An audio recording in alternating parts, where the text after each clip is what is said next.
Let this one sink in. You live most of your life inside of your head. Remember all the things. Make sure it's a nice place to be. Now all the memories they're haunted.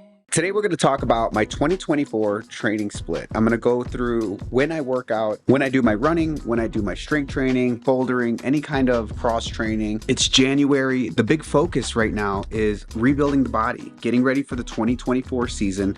So I'm going to share with you what exactly I'm doing to get ready for these races.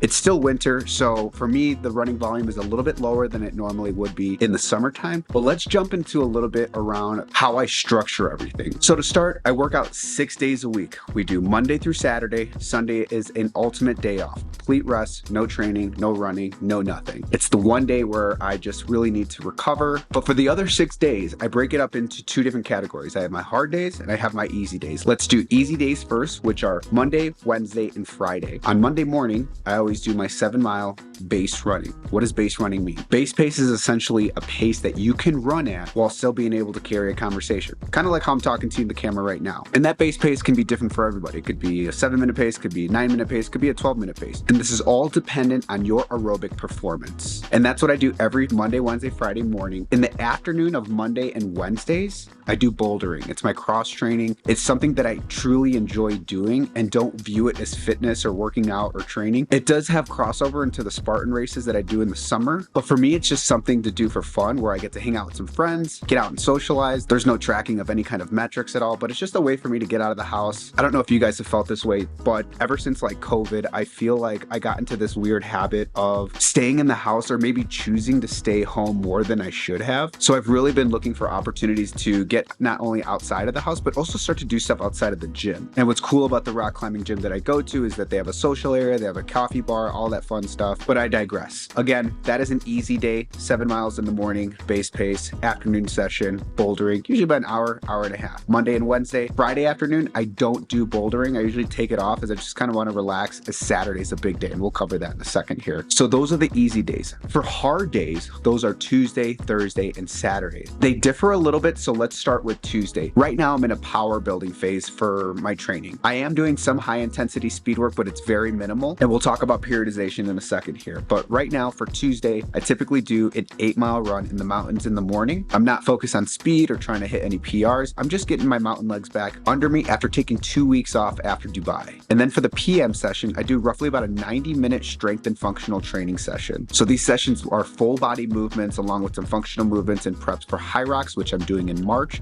So at the time of this recording, it's roughly 8 weeks or so until the race. So I'm embedding a little bit of that functional training like the sled push, sled pull, sandbag walking lunges into my strength training routine right now. So that'll be Tuesday. Jumping into Thursday here, we'll do another 8 miles. This is where that speed will come in. And because I'm not a track athlete or anything like that, I'm more of a longer distance type of athlete. I do an 8-mile progression run. And a progression run is when you get faster as you go along the run. So typically your first mile is your slowest and your last mile is the fastest. So I like to start at a really conservative pace, around 9-minute mile for that first mile.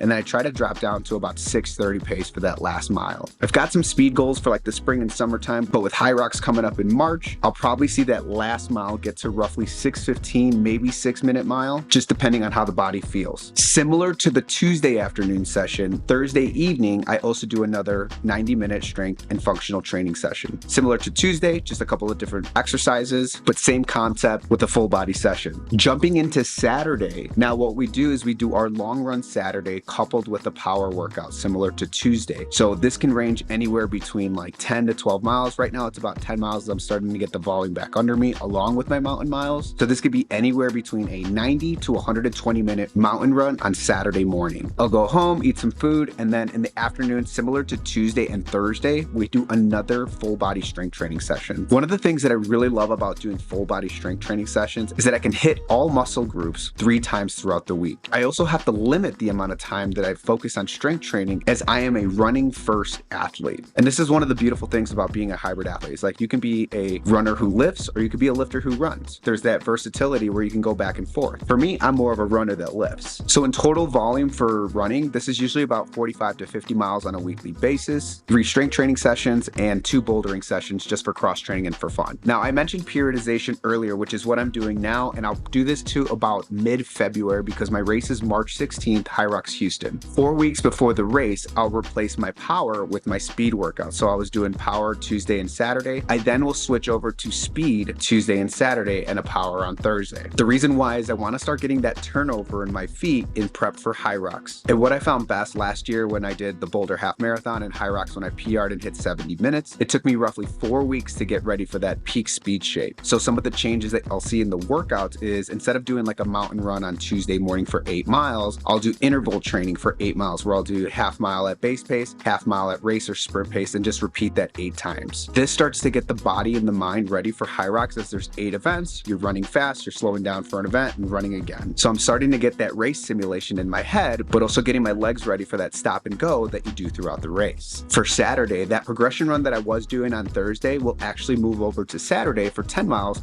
So I'll do a longer progression run. So again, first mile is always the slowest and the last mile is always the fastest. One of the things that I always try to be mindful of when incorporating more speed work is to not be in that period for too long. At least for me, I've noticed that when I do too much speed work for too long, it's typically when I start to see injuries. Now, it makes me wonder if I did it more and was more of a track athlete or a road running athlete, if I could do more speed work and not get injured as much. Versus like if a track or road runner came to the mountain world and was doing more power training, would they get injured a ton? I'm not too sure. I like the mountains, like the OCR stuff. So again, going back to the hybrid training, you got to find what works best for you. Given my focus is more around the mountain running and OCR, and I use Hyrox as a way to build my body up in the winter, I like doing the 4 weeks before the race just to really tighten things up with speed, and then I go right back into a power build. So then the last part of it are the questions that people ask, like, Omar, this sounds great, it's really well thought out, but it looks like it takes a lot of time, and it totally does. And so one of the things that I worked on last year with launching the Hybrid Method app was, how do I take what I do and bring that down into an hour, maybe an hour and a half workout that you do once a day? And that's what I put together with the functional programs, level 1, 2, and 3. The biggest difference is the frequency, which is the amount of times that you work out in a week. So I believe in level 1, you're working out 4 days a week. Level 2, you're training 5 days a week. And level 3, you're training 6 days a week. And essentially what you're doing is you're taking my 2-a-days that you're doing and you're bringing that into single workouts. And I picked the most important items that you need to cover in prep for a Hyrox race. So if you are interested to check it out or start hybrid training or get ready for your first Hyrox, there is a link below the video that you can check out to get more information around my training programs. So that's the full schedule. And again, 8 weeks until the first Hyrox. I'm super stoked. My goal is to get under 70 minutes this year. And I would love